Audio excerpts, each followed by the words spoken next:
오늘은 유혹에 넘어가지 말라. 유혹에 넘어가지 말라. 이런 제목으로 말씀을 상고합니다.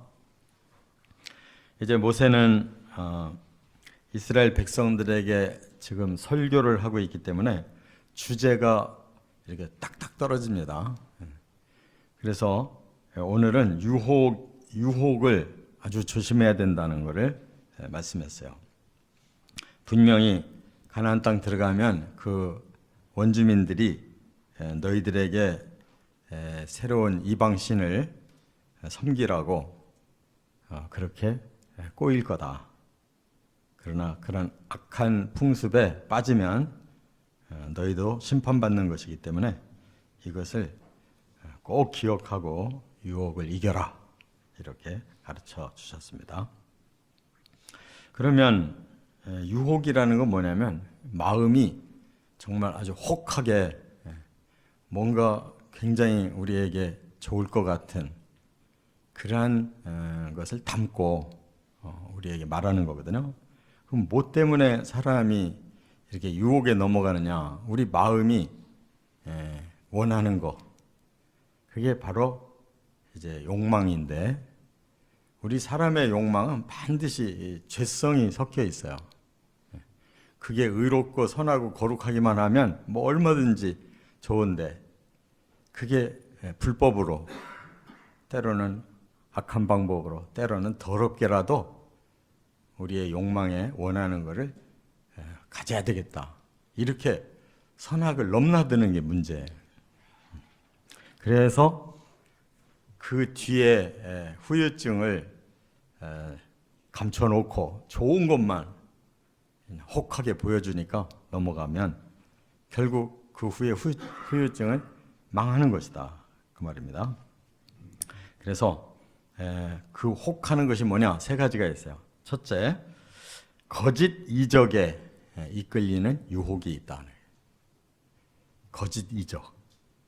여기 1절에 너희 중에 선지자나 꿈꾸는 자가 일어나서 이적과 기사를 내게 보이고 내게 말하기를 내가 본래 알지 못하던 다른 신들을 우리가 쫓아 섬기자 하며 이적과 기사가 그 말대로 이룰지라도 그랬어요.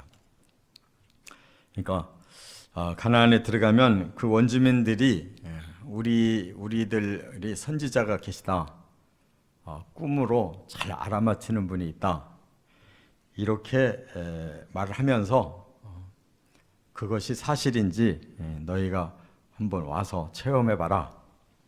그러면 이적과 기사가 일어난다는 거예요. 그러니까 이적과 기사를 합하면 기적이에요. 기적이 일어난다. 기적은 뭐냐면 사람의 힘으로 안 되는 건데 신기하게 이루어졌다는 거예요. 그러니까 우리나라에서도 한때 우리 기독교계에 기적이 막 열풍을 일으킨 적이 있었잖아요. 그냥 뭐 손만 얹으면 막 병이 낫는다. 그러고 막 뒤로 막 쓰러져 가지고 깨어나고 나면은 아주 막 성령 충만한 신자로 바뀐다. 뭐 이런 것들이 있었어요. 그런데 중요한 건 뭐냐? 그게 가짜라는데 문제가 있는 거예요.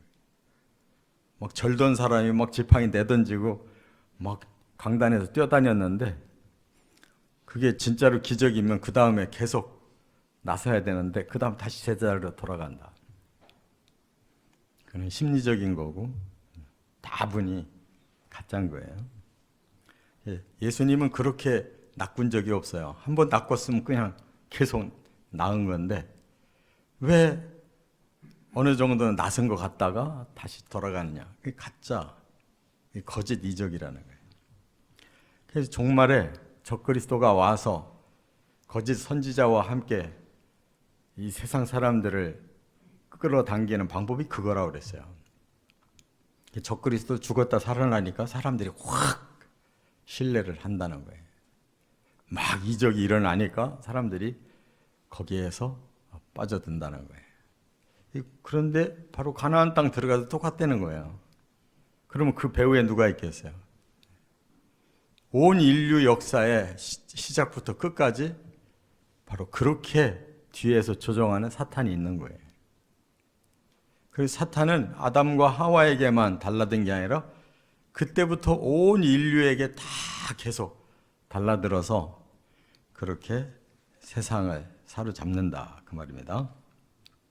그래서 다른 신을 믿어야 된다. 너희가 믿던 신 버려라. 그 필요 없는 신이야. 괜히 너희들에게 계속 하지도 못할 그런 요구를 하고 그래서 너희를 힘들게 하는데 뭐하러 힘들게 사냐. 이런 놀라운 기적이 있고 그냥 한 번만 믿어봐라. 그럼 사람들은 그렇게 확 돌아가고 싶잖아요. 이 정치인들이 이런 짓을 잘한단 말이에요. 막 그 사람만 뽑아놓으면 막 금방 세상이 변할 것 같잖아요. 근데 그런 거 봤어요? 변하는 거 봤어요? 정치인들이 변화시킨 게 하나도 없어요. 그러니까 정말 그것을 좀 깊이 들여다볼 줄 아는 그런 마음이 있어야 되는데 그게 없으니까 그냥 쉽게 넘어가서 하나님께서 내가 너희들을 시험해 볼 거야 그랬어요. 3절에. 이 시험이라는 원어가 낫사라고 그러는데 낫사는 유혹에도 쓰는 단어고 시험에도 쓰는 단어예요. 그러니까 우리 사람들이 그 분별력이 없으면 그 유혹을 그냥 진짜로 받아들여요. 하나님은 그걸 훈련시키려고 테스트하는 거예요. 낫사라는 거는 시험을 해보고 테스트하는 거예요. 아브라함도 시험 받았잖아요. 그게 당연한 거예요. 그런데 우리는 그게 조금 힘든 시련으로 이렇게 오기 때문에 그걸 벗어나고 싶어요. 그런데 사탄이 그것을 가지고 할 때는 미혹으로, 유혹으로 하기 때문에 그냥 한꺼번에 뭔가 좋은 것이 확 떨어질 것처럼 느껴지니까 덥석 물어버린다 그 말입니다. 그래서 하나님은 어떻게 시험하느냐 가만 놔둘 거래요. 그 이방신 믿는 자들이 이거 봐라 이런 복 받고 이거 봐라 이렇게 잘 된다. 그럴 때 하나님이 아니다라고 막지 않으신다는 거예요. 가만히 계신다는 거예요. 그게 시험에 너희들이 판단할 수 있도록 나는 가만히 놔둬볼 거야. 그래서 그들의 판단이 잘못되면 그들은 자격이 없는 거예요. 그래서 가나안 땅의 악을 심판하신 하나님은 너희도 그 기준으로 심판할 거야. 억지로 내가 뜯어말리지 않는다. 너희들 선택에 맡긴다. 그거예요. 그렇기 때문에 우리는 뒤에 가서 다 원망을 하나님께 해. 아니 내가 믿는 하나님이 나를 책임져 주셔야지. 내가 가는 길이 잘못됐으면 고쳐주시고 좋은 길로 잘 가서 복받게 해줘야지. 뭔 하나님이 이렇게 힘들게 법으로만 자꾸 우리를 밀어붙이고 우리가 잘못 가는데도 가만 놔두는 하나님 어디 있냐. 다 좋은 것, 잘 되는 것만 지 탓이고 잘 안 되는 건 전부 하나님 탓이에요. 그렇게 믿으면 결국 하나님을 보고 우리를 로봇으로 만들지 왜 사람으로 만들어서 이렇게 선택을 이렇게 잘못하면 망하게 하시느냐. 이렇게 원망한단 말이에요. 로봇가 되려면은 뭐 사람답게 살 일이 아니고 짐승처럼 살면 되는 거예요. 그냥 먹을 것만 실컷 먹고 할 일 없으면 계속 자고 막 안 되면 막 물어서라도 뭔가 취득하고 뭐 수단 방법 안 가리는 그런 짐승처럼 살 거란 말이에요. 이와 같이 하나님이 이 땅에 진짜 기적도 주시지만 가짜 기적도 많이 일어난다는 것을 가만히 보고 계시는 거예요. 그래서 정말 그 마음에 하나님의 진리가 들어있고 그래서 하나님의 성령이 타치하는 사람은 바로바로 깨닫게 돼 있어요. 근데 진리를 붙잡지 않고 성령의 그 깨달음을 무시하는 사람들, 지 자아가 살아있어서 그걸로 항상 판단하려고 하는 사람들은 가짜 기적을 이해할 수가 없어요. 그 영적인 세계의 문제이기 때문에 분별력이 없는 거예요. 자기 자아로 분별할 수가 없어요. 그러니까 우리 자아를 내려놔야 되는 거예요. 하나님의 영에 끝까지 우리 자신을 의탁하고 살아야 돼요. 그래서 저나 여러분이나 우리가 시험에 빠질 때에도 바로 하나님께 그걸 물어봐야 되잖아요. 이게 정말 유혹입니까? 하나님의 테스트입니까? 그래서 분별력을 가져야 되거든요. 하나님께 계속 물어봐야 돼요. 근데 안 물어보고 지가 판단하는 거예요. 야, 이렇게 하는 게 좋을까? 저렇게 하는 게 좋을까? 새벽 기도 나와서 기도는 계속 하는 것 같은데 지가 마음을 정리하려고 하는 거예요. 하나님께 기도하는 게 아니에요. 하나님께 기도하는 사람은 그렇게 안 해요. 하나님 어떻게 해야 됩니까? 라고 계속 묻는 거예요. 계속 응답이 올 때까지. 그게 6개월이 걸릴 수도 있고 1년이 걸릴 수도 있는 거예요. 근데 사람은 6개월까지 기도를 못해. 그 제목 가지고. 그냥 조금 기도해보고 자기 마음이 자꾸 끌리면 아, 이게 하나님 뜻인가 보다 이렇게 나가거든요. 하나님을 수단으로 여겨요. 진짜 응답이 정말 하나님의 말씀이 정말 성령의 깨우침이 올 때까지 해야 되는데 그 전에 자기가 판단한 방향으로 자꾸 가려고 그런다. 그게 미혹에 빠지는 거예요. 두 번째, 6절부터 11절. 정에 이끌리는 유혹이 있다는 거예요. 그러니까 이 영적으로 분별을 못하는 사람 넘어가고 또 하나는 정을 이기지 못하는 사람 넘어가는 거예요. 그러면 어떻게 시험에 오느냐? 6절에 보니까 내 어머니의 아들 곧 내 형제나 내 자녀나 내 품의 아내나 너와 생명을 함께하는 친구가 가만히 너를 꾀어 이르기를 너와 네 조상들이 알지 못하던 다른 신들 곧 네 사방을 둘러싸고 있는 민족 혹 네게서 가깝든지 네게서 멀든지 땅 이 끝에서 저 끝까지에 있는 민족의 신들을 우리가 가서 섬기자 이렇게 한다는 거예요. 그러면 이방인들이 그렇게 자기들이 믿는 신 믿자 하는 거는 그건 영적인 분별력이 없어서 그런데 두 번째 이제 거기에 끌려 들어간 사람들이 자기들의 공동체를 끌고 가려고 하는 거예요. 누가? 우리 가족들이 형제 또 자녀 또 여기 보면 아내가 가까운 친구가 야 그거 믿어봐. 내가 가보니까 진짜 좋아. 그래서 이제는 가까운 지인들에 의해 끌려간다는 거예요. 처음에는 이방인들이 그러더니 나중에는 그게 이제 조금 더 들어오니까 내가 아는 사람들이 믿기 시작하는 거예요. 그게 바로 정. 사람은 이 정에 약해요. 그런데 신앙은 정으로 하면 안 돼요. 정으로 우리가 끌려 들어가면 안 된다는 거예요. 그래서 뭐라고 그랬어요? 따르지 말며 듣지 말며 긍휼히 여기지 말고 애석하게 여기지 말고 덮어 숨기지 말고 용서 없이 어떻게 해라? 네 가족이라도 쳐 죽여야 된다는 거예요. 그 정을 뛰어넘지 못하잖아요.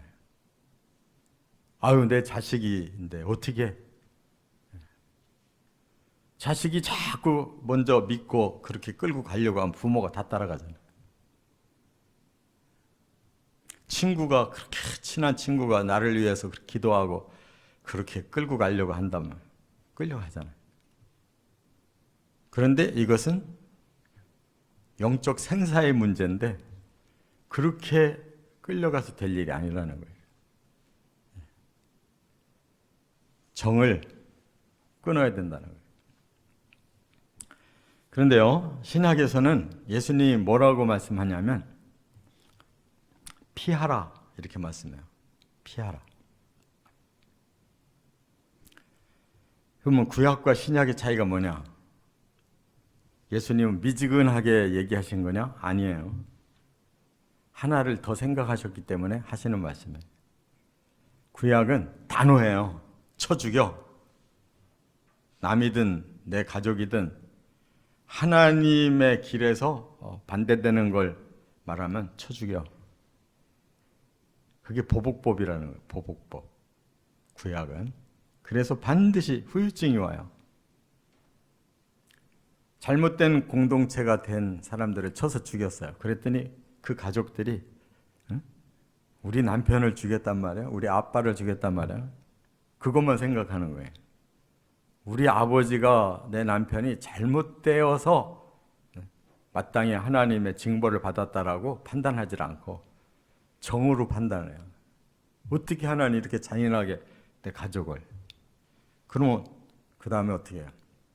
반드시 그 죽인 자들을 찾아서 자기들이 또 죽여요. 이슬람이 바로 그런 보복법이 지금까지 살아있기 때문에 그 사람들은 믿지를 못해, 서로를. 그런데 일단 그 징계를 하라고 하니까 정의로운 마음을 했는데 그 다음부터는 정의가 죽고 감정의 싸움이 된단 말이에요. 그래서 그냥 예수님은 공격적으로 말씀하지 않고 네가 피해야 된다. 네가 떠나야 된다. 그랬어요. 그게 신약의 방법이에요. 똑같이 떨어지면 되는 거예요. 결국은. 보복을 해서 죽여서 떨어지는 거냐 아니면 그냥 네가 피해서 떨어지는 거냐. 그 차이에 신약은. 그리고 그 방법만이 선으로 악을 이기는 거예요. 성경은 구약과 신약이 달라요. 신약은 선으로 악을 이겨내야 되는 거예요. 그래서 그 후에 후유증을 남기지 않아야 된다는 거예요. 깨달으시 바랍니다. 멱살 잡고 싸울 일이 아니에요. 상대할 가치가 안 되는 사람은 피하는 게. 그리고 그냥 끝까지 선대하는 것이 좋은 거예요.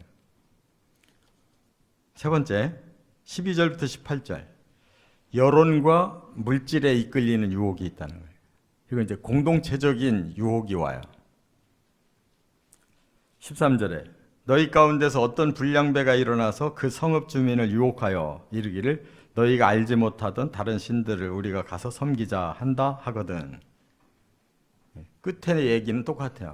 결국 다른 신 섬기고 다른 풍습을 한번 보자 하는데 처음에는 그들이 그랬는데 두 번째는 자기 가까운 사람들이, 세 번째는 공동체의 여론이 그리로 넘어가는 거예요. 그럴 때 그 주동자들이 바로 이제 지도자들인데, 공동체의 지도자들인데, 여기서 그 지도자를 뭐라고 불렀느냐? 어떤 불량배가 그랬어요. 이 불량배라는 이 말은 불법을 저지르는 자라는 뜻이에요. 그 지도자는 지도자인데 불법적인 지도자라는 거예요. 불법으로 끌고 가는 사람이 있어요. 그걸 뭘로? 여론으로. 그것이 바로 신약 성경의 데살로니가 후서 2장 3절에 설명해서 불법의 사람이라고. 앞으로 불법의 사람이 나타날 거다. 그 근원적인 자가 적그리스도예요. 불법의 사람이 거짓 메시아가 와서 사람들의 여론을 싹 돌릴 거예요. 근데 그 정체가 불법의 사람이에요. 정의의 사람이 아니란 말이에요. 그리고 마태복음 6장 24절에 보면 예수님이 하나님과 재물을 겸하여 섬기지 못한다 그랬는데 바로 적그리스도는 물질을 가지고 유혹할 거예요. 온 세계가 평화로워지고 전쟁이 없어지고 마음껏 살게 될 거다. 그러면 사람들이 얼마나 좋겠어요. 이놈의 전쟁 때문에, 이놈의 경제 공황 때문에 사람들이 불행하다고 느꼈는데 그거 다 해결해 주겠다네. 한순간에 평화가 오고 뭐 한순간에 경제가 활성화돼서 사람들이 막 너무너무 좋은 거예요. 근데 그것을 진짜 정의로, 진짜 선하게, 거룩하게 한다면 그건 진짜 그리스도인데 방법이 틀렸단 말이에요. 불법으로 그걸 이루어가는 거예요. 그 불법의 하나가 뭐냐? 물질을 가지고 구워 삼는 거죠. 그래서 정의로운 세상을 만들겠다는 것보다 잘 사는 세상을 만들겠다고 많이 외치는 지도자가 가짜야. 잘 사는 거는 정의가 기본이 돼서 잘 살아야지. 당신들한테 많은 돈 벌게 해줄게. 그게 앞장서면은 그게 불법으로 그것을 주는 거예요. 그래서 오늘 본문에 바로 그런 자가 유혹을 하거든 그런 자를 죽이고 그들이 준 가축도 모든 물질도 다 부숴버려야 된다. 이렇게 말씀하고 있어요. 예수님이 바로 그 정체를 뭐라고 그랬어요? 하나님과 재물을 겸하여 섬길 수 없다고 그랬죠. 하나님과 동등의 그 격에다가 재물을 두었거든요. 이 재물의 원어가 암모나이스예요. 만문. 그것이 재물의 신이라는 거예요. 물질의 신. 그래서 적그리스도는 그렇게 올 거예요. 물질의 신으로 올 거예요. 온 세상 사람들을 물질로부터 자유하게 행복하게 살게 해주겠다. 이렇게 올 거라고. 그러니까 너무 잘 사는 세상을 만들겠다라고 말하는 사람을 믿지 마세요. 바르게 사는 세상을 만들어야지. 좀 물질이 적어도 괜찮은 거예요. 물질이 많으면 오히려 신처럼 섬기게 되는 거예요. 그러면 만몬이라고 하는 신에 완전히 사로잡히는 거예요. 예수님이 쓰신 그 재물이란 단어가 만몬이에요. 그게 어느덧 사람들에게 신이 되어 있는 거라고, 신. 그래서 하나님과 만몬을 겸해서 섬길 수 없다. 한쪽만 섬기는 거다.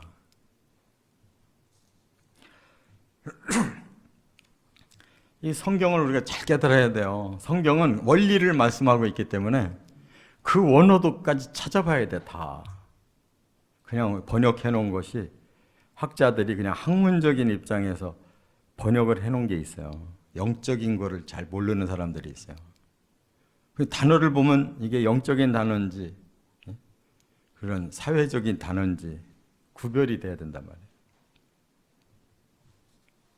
그러니까 성경은 분명히 그 지도자를 불량배라고 얘기했거든. 불법인데 그걸로 지도력을 행하는 사람이 있어요. 근데 바로 여론이 그걸 몰아주는 거예요. 여론이. 그래서 민주주의는 바로 여기에 가장 치명적인 문제가 있는 거예요. 여론에 의해서 투표를 하다 보니까 불법의 지도자가 세워질 때가 있는 거예요. 그럼 반드시 그 후에 후유증이 일어나요. 막 물질로 막 사람을 사로잡고 뭐 그냥 행복하게 살 것 같이 해주는데 그 뒤에 가면 그것이 오히려 신이 돼가지고 사람들을 다 옥죄어 놓는 거예요. 이렇게 성경은 영이 중요한 거예요. 신약에 가면 계속 영적인 얘기만 하는 거예요. 육은 아무것도 해주지 못한다. 영이 살리는 것이다. 믿습니까? 영이 살아야 되는 거예요. 뭐 정신적으로 뭐 똑똑하다고 되는 게 아니고. 육의 욕망으로 이루어지는 게 아니고 영의 가치관으로 이루어지는 거예요. 그러니까 하나님을 제대로 믿으면 영의 가치관이 생기고 영이 우리 안에서 영의 신이 우리를 이끌어 주신단 말이에요. 그래야 뭐가 옳은 거고 그른 거고 뭐가 선한 거고 악한 거고 뭐가 거룩한 거고 더러운 것인가를 딱 분별이 오는 건데 그것이 없이 그냥 우리의 마음과 우리의 몸의 욕구에 충실하면 분별 못하니까 불법의 지도자가 나타나서 물질 가지고 흔들면 다 넘어가는 거예요. 바로 그 뒤에 사탄이 있는데 그거 못 보는 거란 말이에요. 그 절정의 상태가 바로 종말의 적그리스도가 와서 그 짓 하는 거예요. 7년이면 모든 게 끝장나는 거예요. 이 지구가. 지도자 한 사람만 나타나서 잠깐만 흔들어도 나라가 들썩거리는데 7년을 그가 움직이면 어떻게 되겠어요? 3년 반 동안에 싹 완전히 지구가 다 속아서 넘어가는 거예요. 그럼 나머지 3년 반을 완전히 멸망을 시키려고 하는 거예요. 그게 사탄의 목적이니까. 다 함께 다 죽자는 거예요.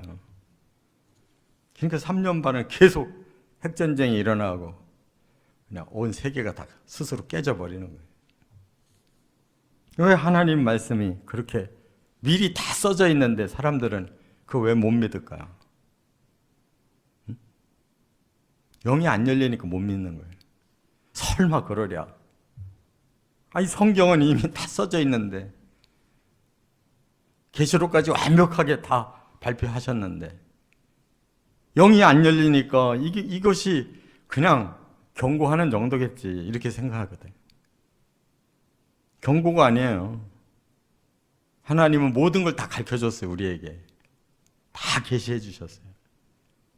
성경의 말씀 한 단어 한 단어를 깊이 우리가 새겨서 그대로 살아가고 그 가치관으로 살아가야지 적당히 살아서 될 일이 아닌 거예요. 그러니까 우리는 그 후손에게 바로 적당히 살게 만들으니까 대가 다 끊어지는 거예요. 신앙의 대가 다 끊어지는 거예요. 세상을 잘 살게 해주면 뭐 하겠어요?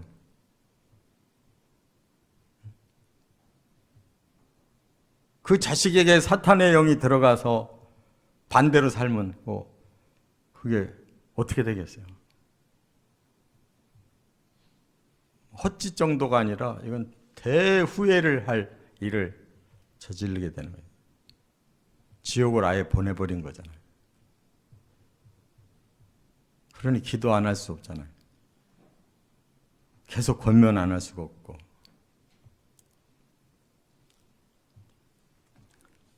그걸 이미 포기했다면 그냥 벌써 지옥 자식으로 그냥 된 거고. 정말 우리는 영적인 분별력을 가지고 이런 유혹인지 하나님의 테스트인지를 분별해서 정로로 어려워도 계속 갈 수 있도록 우리만이 아니라 우리 자자손손이 그렇게 되어지도록 그런 기도를 하나님께 많이 해야 됩니다. 믿습니까? 내 길을 어떻게 가야 되느냐도 중요하지만 그 한 대만으로 끝나는 게 아니고 이 종말이 올 때까지 우리의 자자손손이 중요한 거잖아요. 정말 내 마음이 뭘까를 정리하는 기도하지 마시고 하나님의 뜻이 뭡니까? 하나님의 뜻대로 살려면 어떻게 해야 됩니까? 라고 물어보는 기도 생활로 승리하시기를 주의 이름으로 축원합니다.